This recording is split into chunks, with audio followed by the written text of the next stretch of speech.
আসসালামু আলাইকুম ওয়া রাহমাতুল্লাহ। ভারতের মহারাষ্ট্রের হিন্দু পরিহিত রামগিরি মহারাজ কর্তৃক রাসূল সাল্লাল্লাহু আলাইহি ওয়াসাল্লামের নামে জঘন্য কটূক্তি এবং বিজেপির সংসদ নেতা নারায়ণ রামের তার সমর্থন। আজকের এই সমাবেশের সম্মানিত সভাপতি, নেতৃবৃন্দ, সম্মানিত ওলামা হযরত, সম্মানিত সাংবাদিকবৃন্দ, সম্মানিত প্রশাসনবৃন্দ, সম্মানিত আল্লাহ রাসূলের আশিক প্রেমিকগণ, আমি একটু মেসেজ দেব, কথা খুব গভীর মনোযোগ সহকারে শোনার চেষ্টা করবেন। আপনারা জানেন ইতিপূর্বে ভারতের এক বেহায়া নারী নুপুর শর্মা আমার নবীর সম্পর্কে জঘন্য মন্তব্য করেছিল। আবার ইতিমধ্যেও রামগিরি আমার রাসূল সম্পর্কে আপনার এই মন্তব্য করেছে। কারণ কি, এখানে বোঝার ব্যাপার আছে না নাই? খুব ঠান্ডা মাথায় বুঝবেন মুসলমান, শুধু হই হই করলে হবে না। এখানে কিছু মেসেজ আপনাদেরকে গ্রহণ করতে হবে। এখানে বোঝার ব্যাপার। ইতিমধ্যে কেন রামগিরি আমার রাসূল সম্পর্কে জঘন্য মন্তব্য করলো, কারণ কি বলে? কারণ একটা স্পষ্ট আর একটা অস্পষ্ট। একটা হলো স্পষ্ট, কি ভারতের এই মোদী সরকার সবচাইতে জঘন্য সরকার, সন্ত্রাসী একটা সরকার। এই সরকারের মূল উদ্দেশ্য হলো ভারতবর্ষে হিন্দুত্ববাদী কায়েম করা। এই জন্য আপনারা দেখেছেন আমাদের এই দেশে এক সময় প্রত্যেকটা পাঠ্যপুস্তকে হিন্দুত্ববাদী কায়েমের ষড়যন্ত্র করেছিল। আজকে তিনি দেখতে পেয়েছেন যে বাংলাদেশ থেকে আমি যে একটা চপেটা আঘাত খেয়েছি, তার এই দুঃখ দুর্দশা বলার মতো নয়। এই জন্য তিনি আমাদেরকে একবার পানি দিয়ে মারতে চায়, কূটনৈতিক ধ্বংস করে আমাদেরকে মারতে চায়। আমি মোদী সরকারকে বলতে চাই, তোমার আছে গঙ্গার পানি, আমাদের আছে চোখের পানি। গঙ্গার পানির কাছে, চোখের পানির কাছে গঙ্গার পানির কোনো মূল্য হতে পারে না। মোদী সরকার স্পষ্ট করে আজকে সম্মেলন থেকে বলে দিতে চাই, তুমি মনে করছো কি? তুমি তো জানো মানুষ যখন মাছ মারার জন্য কোন জালি পাতে, জালি, ওই জালিতে যখন সাপ পেঁচে, সাপ কিন্তু বেশি পেঁচলে আরো বেশি আটকে যায়।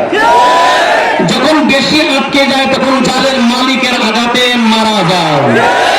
মোদী সরকার, তুমি তো পাকিস্তানের জালে আটকে গিয়েছ, তুমি তো চীনের জালে আটকে গিয়েছ।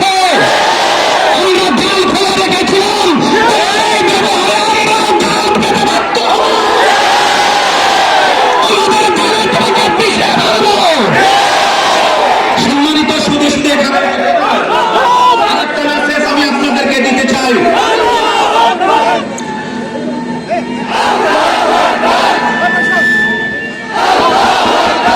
আমি ভারত সরকারের আরেকটা এসএমএস দিতে চাই। ভারত মোদী, তুমি জানো না ইতিপূর্বে লখনৌতে ফেরদাউস নামক আদব নামক একটা সংগঠন, এই সংগঠন সিরাত মাহফিল করেছিল। উত্তর প্রদেশের গভর্নর কে এম মুন্সি, সে হিন্দু ছিল, সেই সিরাত মাহফিলের সভাপতি ছিল, সে আসতে পারেনি। কিন্তু সে একটি আপনার চিঠি লিখেছিল। সেই চিঠিতে দুইটা কথা লিখেছিল। এক নম্বর কথা, এই জগতে কামেল আর মোকাম্মেল মানব এক মুহাম্মদুর রাসূলুল্লাহ ছাড়া কেউ আসে না।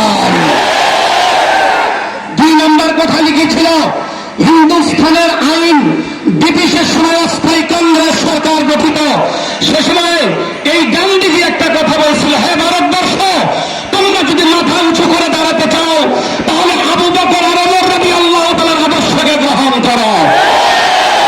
তুমি কি এগুলো ভুলে গিয়েছ? বলার কোনো সুযোগ নাই। আমার নবীর বিরুদ্ধে যা হয়েছে তোমার তো শিক্ষা গ্রহণ করা দরকার। আমার বাংলার ইতিহাস সেই ইতিহাস যে ছেলেরা বন্দুকের গুলির সামনে বুট রেখে দেয়। তোমার সেই রামগিরিকে যদি ফাঁসি না দাও, আমরা প্রত্যেকটা মানুষ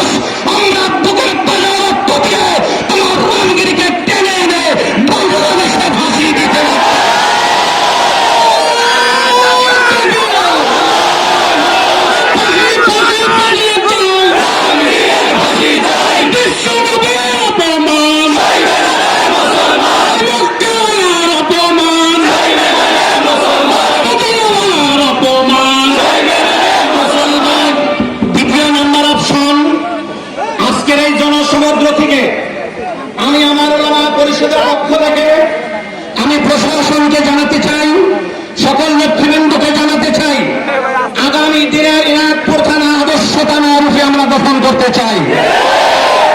ভবিষ্যতে যেই ক্ষমতায় আসবেন আর যেই নেতৃত্ব আসবেন, কোন নেতৃত্বের দখলদারিত্ব থানা ময়দানে চলবে না। এ থানা চলবে জনগণের অধিকার নিয়ে। এখানে কারো কোনো বাজে নেতৃত্ব চলবে না। ইসলাম বিদ্বেষী কোনো কর্মকাণ্ড চলবে না। যদি চলে জনগণ নিয়ে আমরা রাস্তায় নামতে আবার বাধ্য হবে। এবং আমাদের থানার সাথে কথা হয়েছে, যতগুলো আমার নিজের সাথে কথা হচ্ছে সবার সাথে, আমাদের কিছু থানার থেকে অস্ত্র হারিয়ে গিয়েছে। এই অস্ত্রগুলি আপনার সসম্মানে জমা দিবেন। ওলামা পরিষদের পক্ষ থেকে আহ্বান, আপনারা জমা দিবেন এবং সকল সন্ত্রাসী কাণ্ড থেকে বিরত থাকবেন। এটা উদাত্ত আহ্বান। পরিশেষে আমি আপনাদেরকে উদাত্ত আহ্বান জানাচ্ছি, যে কোনো কর্মসূচিতে কর্মনীতিতে আমাদের ওলামা পরিষদের সাথে আপনারা থাকতে রাজি আছেন তো ইনশাআল্লাহ। আমি আপনাদের সকলকে ওলামা পরিষদের পক্ষ থেকে ধন্যবাদ জ্ঞাপন করে এখানে আমার সংক্ষিপ্ত বক্তব্য শেষ করছি।